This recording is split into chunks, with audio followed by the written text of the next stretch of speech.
हे morning everyone. आज आप सभी का स्वागत है एक एग्रीकल्चर एक मौका के एक नए चैनल पे। दोस्तों, आज की इस क्लास में हम पढ़ेंगे हिस्ट्री ऑफ बायो फर्टिलाइजर के बारे में। क्या इसमें क्या क्या स्टेप्स हैं, क्या क्या ऐसे ठीक है लाइक माइलस्टोन हिस्ट्रीज हैं, ठीक है उन सारी चीज़ों के बारे में हम डिस्कस करने वाले हैं। पहली बात हम 1679 पे लेके चलते हैं। ठीक है लाइक उस टाइम पे क्या था, एक साइंटिस्ट है जिनका नाम था मेल्पिजी। ठीक है, इनका डायरेक्ट कंट्रीब्यूशन तो नहीं था ठीक है लाइक बायो फर्टिलाइजर के रिगार्डिंग, बट इन्होंने भी एक मेजर ठीक है कंट्रीब्यूशन किया। ठीक है, इन्होंने बेसिकली क्या किया, जो रूट नोड्यूल्स होते हैं तो उनका डायग्राम और डिस्क्रिप्शन दिया। ठीक है, जो कि बेसिकली क्या होता है, जो कि आपको पता है कि जो रूट नोड्यूल्स होते हैं इनका कंट्रीब्यूशन किस में होता है, ठीक है आपकी नाइट्रोजन फिक्सेशन में होता है, जो कि आपका मेनली राइजोबियम के द्वारा होता है। तो बेसिकली कहीं ना कहीं राइजोबियम एक बायो फर्टिलाइजर होता है। इस प्रकार से इनका एक इनडायरेक्ट रोल आपको देखने को मिलता है ना। ठीक है, इनका इनडायरेक्ट रोल था ठीक है यहाँ पे बायो फर्टिलाइजर के कंट्रीब्यूशन में। ठीक है, बट इन्होंने बेसिकली क्या था कि इसको ठीक है एक रूट नोड्यूल्स ना समझ करके एक इंसेक्ट गाल समझा था, है ना। ये इनकी थोड़ी सी बेवकूफ़ी थी, है ना। इसके आगे बेसिकली हम 19th सेंचुरी में बात करते हैं। फिर 19th सेंचुरी में क्या हुआ था, ठीक है उस टाइम पे पहली बार ठीक जो मिनरल न्यूट्रिशंस होते हैं ठीक है उनकी इंपॉर्टेंस को समझा गया। उससे पहले क्या होता था कि जो भी ठीक है फर्टिलाइजर्स के बारे में कोई नहीं सोचता था। ठीक है, लोग ऑर्गेनिक जो चीज़ें होती हैं ठीक है उसके रिगार्डिंग ही सारी चीज़ें अपनी काम कर लेते थे। यानी कि कोई भी चीज़ होती थी वो सारी चीज़ें बेसिकली क्या होता था, ऑर्गेनिक के द्वारा ही गवर्न होती थी, है ना। उसके बाद 1813 में पहली बार हम्फ्री डेवी व द पर्सन जिन्होंने बेसिकली बताया कि जो लेग्यूम्स होते हैं वो अपनी जो नाइट्रोजन की रिक्वायरमेंट होती है तो एटमॉस्फेयर से बेसिकली क्या करते हैं, ते लेते हैं। ये बायो फर्टिलाइजर में इनका मेजर कंट्रीब्यूशन था हम्फ्री डेवी का, है ना। ठीक है, उसके बाद बेसिकली क्या हुआ कि जो बूसिन गॉल्ड थे, बूसिन गॉल्ड ने पहली बार बेसिकली क्या है जो नाइट्रोजन था ठीक है उसको जो प्लांट होते हैं ठीक है उनके अंदर दिखाया, ठीक है उसको डेमोन्स्ट्रेट किया, है ना। 1866 में बेसिकली बोरोनिन नाम के एक पर्सन थे ठीक है जिन्होंने बेसिकली क्या है जो रूट्स होता है वहाँ में बेसिकली क्या है एक फंगल हाइफी को देखा। तो उन्होंने उन्होंने ठीक है कंक्लूड किया कि जो रूट नोड्यूल्स होते हैं तो उनको एक फंगस ही बनाते हैं।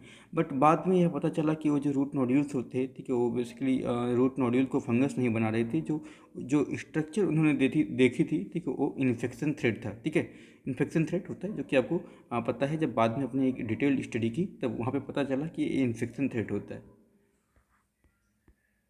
ठीक है, 1888 के टाइम पे बेजरनिक ने एक मेजर कंट्रीब्यूशन किया। उन्होंने पहली बार क्या किया, तो जो रूट नोड्यूल्स होते हैं वहाँ से एक बैक्टीरिया को ठीक लाइक आइसोलेट किया, जिसको उन्होंने राइजोबियम के अंदर रखा। ठीक है, राइजोबियम मतलब राइजो एंड बियम। ठीक है, राइजो मतलब होता है द रूट, जो कि ग्रीक ओरिजिन से लिया गया है। राइजोबियम एक ग्रीक वर्ड है जिसको इसमें राइजो मतलब होता है रूट। ठीक है, अगर इसकी मेजर कैरेक्टरिस्टिक्स की बात करें तो इसमें यह ग्राम निगेटिव होता है, साथ साथ में यह रॉड शेप का होता है। ठीक है, मोटाइल भी होता है, साथ साथ में एरोबिक भी होता है और इसमें कोई स्पोर का फॉर्मेशन नहीं होता है। ठीक है, ऐसा बैक्टीरिया आपको देखने को मिलता है ना। ठीक है, 1936 में क्या हुआ कि बोर्टेल्स ने क्या किया, जो मोलिब्डेनम होता है उसका क्या रोल है ठीक है नाइट्रोजन फिक्सेशन में, इसके बारे में बताया। ठीक है, जो ये मोलिब्डेनम होते हैं ठीक है वो क्या करते हैं, जो नोड्यूल्स होते हैं ठीक है उसकी ग्रोथ को बढ़ा देते हैं। इसमें इसका मेजर कंट्रीब्यूशन था, है ना। ठीक है, 1939 में बेसिकली क्या है कुबो आए। कुबो ने बेसिकली क्या किया, जो कुबो थे उन्होंने बताया कि बेसिकली जो रेड पिगमेंट्स होता है, यानी कि जो बाद में पता चला कि रेड और पिंक दोनों हो सकता है, यानी कि लाइक हीमोग्लोबिन का क्या रोल होता है नाइट्रोजन फिक्सेशन में। इसमें बेसिकली क्या होता है, इसका जो रोल होता है ठीक है एक एनारोबिक कंडीशन प्रोवाइड करता है, यानी कि जो अप्रॉक्स जो मिनिमम ऑक्सीजन की जो ठीक है रिक्वायरमेंट होती है ठीक है नाइट्रोजनेज को वर्क करने के लिए, वो जो कंडीशन होती है तो को लेकर हीमोग्लोबिन ही देता है ना। ठीक है, लेटर ऑन स्टेज बेसिकली क्या हुआ कि जो जेनसन थे ठीक है, जेनसन ने ठीक है एक मेजर कंट्रीब्यूशन का काम किया। ठीक है, जेनसन ने क्या किया, उन्होंने बेसिकली एक मेथड दिया जिसके थ्रू बेसिकली क्या करते हैं कि हम जो नेट टेस्ट ट्यूब होता है उसी में एगार डाल करके नोडुलेशन को हम स्टडी कर सकते हैं। इस मेथड को जेनसन ने दिया था।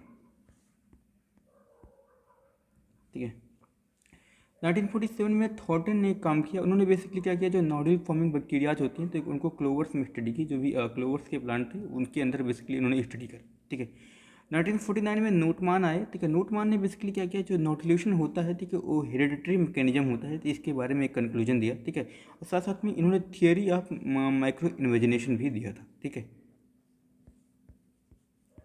इसके बाद 1950 two 1970 it was a crucial time, उसमें जिसमें तीन साइंटिस्ट ने ठीक है अपना मेजर कंट्रीब्यूशन दिया, जिसमें क्विस्पेल, सिल्वर एंड बेकिंग थे। ठीक है, इसमें बेसिकली इस बीच में एक इम्पॉर्टेंट जो काम किया गया है उसमें नॉन लिग्यूमिनस प्लांट में जो नाइट्रोजन फिक्सेशन होता है थ्रू द नोडुलेशन, इसके बारे में स्टडी किया गया। ठीक है, ठीक है। और इम्पोर्टेंट चीज़ यहाँ पे ये था कि जो बेकिंग थे, ठीक है, उन्होंने बेसिकली जो फ्रैंकिया के बारे में डिटेल डिस्कशन किया था, है ना।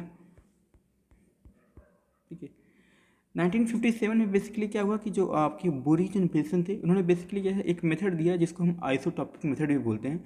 इसके अंदर बेसिकली क्या होता है कि जिसके थ्रू हम नाइट्रोजन की जो फिक्सेशन हो रहा है उसको क्वांटिफाई कर सकते हैं। We will use two things, एक nitrogen 15 and mass spectrometer. Okay, बाद में 1960 में बेसिकली क्या हुआ, ये कार्नाहाम और उनके साथियों ने बेसिकली क्या किया, ठीक है, एक लेबोरेटरी है डू पॉइंट लेबोरेटरी जो कि यूएसए में लोकेटेड है। ठीक है, वहाँ पे बेसिकली क्या किया, जो क्लस्ट्रीडियम ठीक है पश्चरेनियम होता है उसके अंदर से बेसिकली क्या किया, जो नाइट्रोजन के नाइट्रोजनेज के सेल एक्सट्रैक्ट को बेसिकली क्या किया, आइसोलेट किया। ठीक है, ठीक है। 1968 में बेसिकली क्या हुआ, जो हार्डी और उनके साथियों ने बेसिकली फिर वही लेबोरेटरी डू पॉइंट लेबोरेटरी, वहाँ पे बेसिकली क्या किया, एक मेथड का नाम दिया, ठीक है, जिसको ARA बोलते हैं, एसिटिलीन रिडक्शन एसे, जिसके थ्रू बेसिकली क्या करते हैं हम नाइट्रोजन जो फिक्सेशन होता है उसको हम एस्टिमेट कर सकते हैं कितना नाइट्रोजन फिक्सेट हो रहा है ना। ठीक है, अब उसके बाद हम बात करें 1971 की बात करें तो 1971 जिसको हम बर्गरसन व द पर्सन जिन्होंने एक मेजर कंट्रीब्यूशन दिया, उन्होंने बेसिकली क्या किया, जो नाइट्रोजन फिक्सेशन की बायोकेमिस्ट्री होती है, ऐसे सिम्बायोटिक नाइट्रोजन फिक्सेशन के नॉलेज से बेसिकली उसको एक्सप्लेन किया। ठीक है, ठीक है।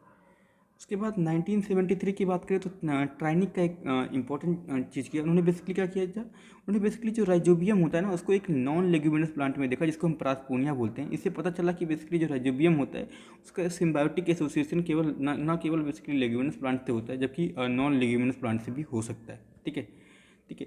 1978 की बात करें तो बेसिकली उसमें तीन इंपॉर्टेंट साइंटिस्ट का कंट्रीब्यूशन रहा, जिसमें आपका कल्लाहाम, ठीक है, डेल ट्रेडिसी एंड साथ साथ में तोरी थे। इसमें बेसिकली क्या किया था, ठीक है, इन्होंने बेसिकली क्या किया, यहाँ पे जो नॉन लिग्यूमिनस रूट नोडुलेशन होता है, ठीक है, उस पर ज़्यादा काम किया गया, जिसमें फ्रैंकिया के बारे में डिटेल डिस्कशन किया गया। ठीक है, जो कि फ्रैंकिया एक ठीक है जो रूट नोड्यूल्स बनाती है, इसमें इनका कंपोटोनिया पेरिग्राइना नाम के एक ठीक है नॉन लिग्यूमिनस प्लांट में, ठीक है, यहाँ पे वो क्या करती है, म्यूचुअली एसोसिएट होकर वहाँ पे बेसिकली क्या करते हैं, नाइट्रोजन फिक्सेशन करती है ना। ठीक है, ठीक है। 1988 में पहली बार बेसिकली क्या किया, सिम्बायोटिक नाइट्रोजन फिक्सेशन का जो कॉन्सेप्ट था, ठीक है, यहाँ पर दिया गया। उन्होंने बेसिकली बताया कि जो लेग्यूम प्लांट्स होते हैं, ठीक है, उनमें इन्नेट एबिलिटी होती है, यानी कि बाई बर्थ एबिलिटी होती है कि वो नाइट्रोजन को फिक्स कर सकते हैं। ठीक है, लेकिन ये अकेले काम नहीं कर सकते, इनके लिए जो माइक्रोब्स होते हैं उनका एसोसिएशन चाहिए होता है, जिसको हम सिम्बायोटिक नाइट्रोजन फिक्सेशन कहते हैं। ठीक है, बाद में क्या हुआ, पेट उनके साथियों ने बेसिकली 1993 में पहली बार क्या किया, इन्होंने जो बताया कि जो एनर्जी होती है, ठीक है, जो फोटोसिंथेसिस होते हैं और नाइट्रोजन फिक्सेशन में जो इंटर रिलेशनशिप होता है, ठीक है, उसके बारे में बताया, यानी कि जो एनर्जी होती है अगर ज़्यादा रहेगी तो बेसिकली जो फोटोसिंथेसिस होगी वो भी ज़्यादा होगी। ठीक है, इसके बारे में आपके पेट और उनके साथियों ने बताया। ठीक है, अगर हम history of bio fertilizers in India की तरफ चलते हैं तो बेसिकली इसमें जो सबसे पहला इसका सिस्टमिक स्टडी इंडिया में किया गया था वो NB जोशी ने किया था। ठीक है, NB Joshi was the person जो 1920 में बेसिकली पहली बार क्या किया था, जो लेग्यूम और राइजोबियम की सिम्बायोसिस होती है, तो इंडिया में उन्होंने स्टडी किया। ठीक है, 1939 में बेसिकली जो PK दे ने उन्होंने क्या किया था, जो BGA होता है तो उसको राइस फील्ड में डिस्कवर किया था। 1960 में बेसिकली क्या हुआ था कि जो non symbiotic nitrogen fixation bacteria होती है जो कि जिसमें कोई सिम्बायोसिस नहीं मिलती है, ठीक है, उसको डायरेक्सिया गमोसा को बेसिकली क्या किया था, ठीक है, आइसोलेट किया गया था भाई PK दे एंड ठीक है R भट्टाचार्य के द्वारा इसको आइसोलेट करा गया था, है ना। ठीक है, उसके बाद 1969 में बेसिकली B ईश्वरन ने क्या किया था, उन्होंने इंडियन पीट को एज ए कैरियर मटेरियल की तरह यूज किया था। ठीक है, 1979 में basically AICRP on biological nitrogen fixation establish हुआ था। उसके बाद 1983 में बेसिकली क्या हुआ था, जो national project and development and use of bio fertilizers जो मिनिस्ट्री ऑफ एग्रीकल्चर के द्वारा स्टार्ट की गई थी। ठीक है, 1988 में बेसिकली क्या किया था, ठीक है, national facility centre of BGA जो कि IRI पे लोकेटेड है, ठीक है, वहाँ पे इसका इस्टेब्लिशमेंट हुआ था। ठीक है, कुछ इंपॉर्टेंट माइलस्टोन के बारे में और भी जानना जरूरी है, जिसमें आपका डॉबे राइनर का ठीक है कॉन्सेप्ट आपका इंपॉर्टेंट है। ठीक है, उन्होंने बेसिकली कॉन्सेप्ट दिया था एसोसिएटिव सिम्बायोसिस का। इसका मतलब क्या होता है, इसमें कुछ बैक्टीरिया होते हैं जो कि सीधा रूट पे नोड्यूल्स नहीं बनाते हैं, बट जो राइजोस्फेरिक एरिया होती है उसमें रहते हैं, यानी कि जो कि ट्रांजिशन होता है। ठीक है, ट्रांजिशन जोन होता है, ठीक है, between below the soil and the root area, है ना।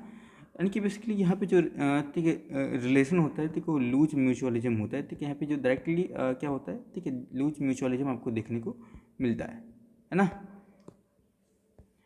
उसके बाद बेसिकली डॉबी रनर ने और भी बताया कि जो एजोटोबैक्टर पसपाली होता है, ठीक है, एजोटोबैक्टर की एक स्पीसीज है एजोटोबैक्टर पसपाली, जो कि बेसिकली क्या होता है, ठीक है, एक सिम्बायोटिक एसोसिएशन बनाती है। सिम्बायोटिक एसोसिएशन क्या होता है, जैसे मैंने बताया, सिंपली क्या होता है, जो एजोटोबैक्टर की अदर स्पीसीज होती हैं, ठीक है, वो फ्री लिविंग होती हैं, बट यही एक ऐसी स्पीसीज है जो कि बेसिकली क्या होती है, जिसके अंदर ये जो सारी चीज़ें हैं, ठीक है, वो मिलती हैं, जो कि एक सिम्बायोटिक एसोसिएशन बनाती है एक प्लांट से, जिसका नाम है पस्पालम नोटेटम, ठीक है, इसका नाम आपको याद रखना है ना। बाद में बेसिकली क्या किया, दो और लोगों ने अपना एक इम्पोर्टेंट कंसेप्ट दिया, जिसमें 3 लोग हैं, ठीक है, डेट, ब्रॉकविल एंड रक्सली, ठीक है, इन्होंने बेसिकली बैक्टीरियाइजेशन का कॉन्सेप्ट दिया था, ये आपको याद रखना है।